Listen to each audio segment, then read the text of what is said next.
I never believed in curses until I stepped onto that land. My name is Elena, and I've always been drawn to places shrouded in mystery. As a young documentary journalist, I thought exploring haunted landscapes was the perfect way to carve a name for myself. My channel wasn't huge, but my loyal viewers loved when I went alone to forgotten towns, abandoned mansions, and cursed sites. The more dangerous the legend, the higher the views. When I heard of the land that locals whispered was plagued with curses and counter-curses, I knew this was the story I had been waiting for. It was said that anyone who entered the valley never came out unchanged. Some lost their minds. Some aged decades overnight. Others vanished entirely, as if swallowed by the earth. No two accounts matched, but every tale ended in horror. The villagers nearby refused to even look in the direction of the cursed land. It is not only cursed, one trembling woman told me at the marketplace, but cursed and counter-cursed. Every time someone tried to lift it, another evil was born to replace it. Good never stays there. Only suffering grows. The words only intrigued me more. My camera, my tripod, my flashlight, and a backpack of essentials were packed. As dusk painted the sky in bruised colors, I began my walk toward the valley.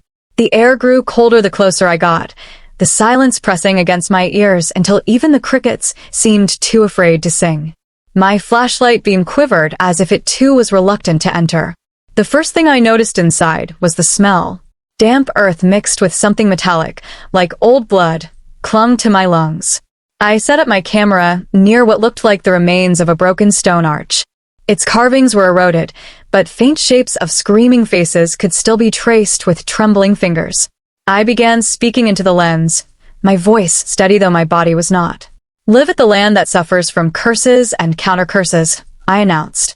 This place has taken lives, broken minds, and carries a reputation that no villager dares test. Tonight, I will walk deeper and see if the truth reveals itself. The wind answered me. It rose sharply, rattling my tripod, and when I studied it, I realized the arch had shifted.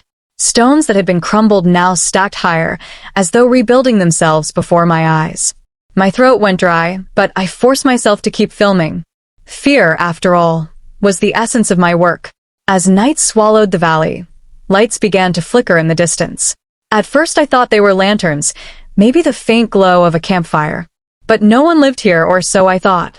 When I approached, I saw dozens of floating orbs hovering above the ground, each whispering faint words that tangled in my mind. Leave, stay, die, live, they repeated in a choir of confusion. I tried recording, but my camera glitched, the screen stretching faces out of nothing, creating distorted shadows where there were none.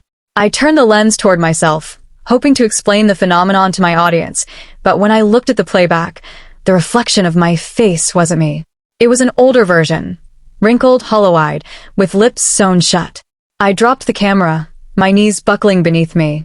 When I picked it up again, the image was gone, as if the valley was mocking me. The deeper I went, the more reality seemed to bend. Paths led back to themselves. Trees stood upside down, their roots stretching into the air while branches clawed at the dirt.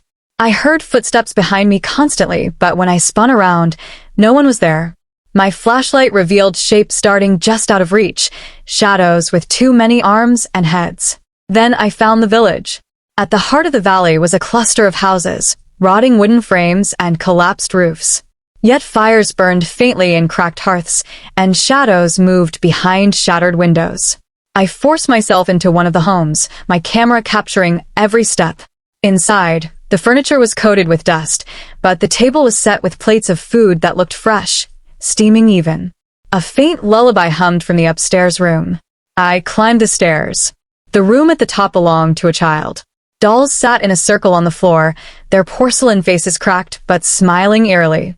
A journal lay on the bed. I flipped it open, my breath trembling as I read. The curse began when the villagers begged for protection from invaders. A woman made a pact, trading her soul for safety. The invaders fell, but so did we. Every prayer for release was answered with a counter-curse. Every cure birthed another poison. The land is alive with bargains. The land eats promises. Suddenly, the dolls turned their heads toward me in unison. My scream choked in my throat. Their glassy eyes bled black tears. The lullaby grew louder, now coming from the dolls themselves. I stumbled back, knocking over the journal, and when I looked down, the words on the page had changed. You are the next. The door slammed shut.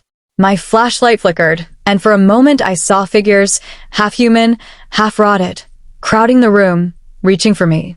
Their mouths opened, but instead of screams, counter-prayers poured out. Release us. Curse her. Take her instead. I bolted, crashing through the door and tumbling down the stairs. The house groaned as though alive, its beams bending inward, trying to swallow me. I barely made it out before the entire structure collapsed in on itself, the air filled with choking dust. Breathless, I ran back to the arch, desperate to escape, but the path twisted endlessly. The valley wasn't letting me go. My camera still recorded, capturing every sob, every frantic step. The orbs surrounded me again, whispering in unison now. Trade, trade, trade. I understood then. The land survived on exchanges. It thrived on bargains, curses fed by counter-curses. It needed me to continue its cycle. My choice was clear. Give it something, or be consumed. I clutched the camera to my chest. My career, my name, my life's work, all tied into this device. Maybe if I gave it up, the land would let me live. With trembling hands, I placed the camera at the center of the arch and whispered, "Take this instead." The ground quaked. The orbs flared. And then, silence. When I opened my eyes, I was outside the valley. Dawn was breaking, and the cursed land stretched behind me, quiet and still. My backpack was torn, my clothes ragged, but I was alive. My camera, however, was gone. I returned home, shaken but breathing. Weeks later, villagers told me the valley had grown quieter, as though sated for now. But sometimes, when I sleep, I hear my own voice whispering through the walls. Words I never spoke.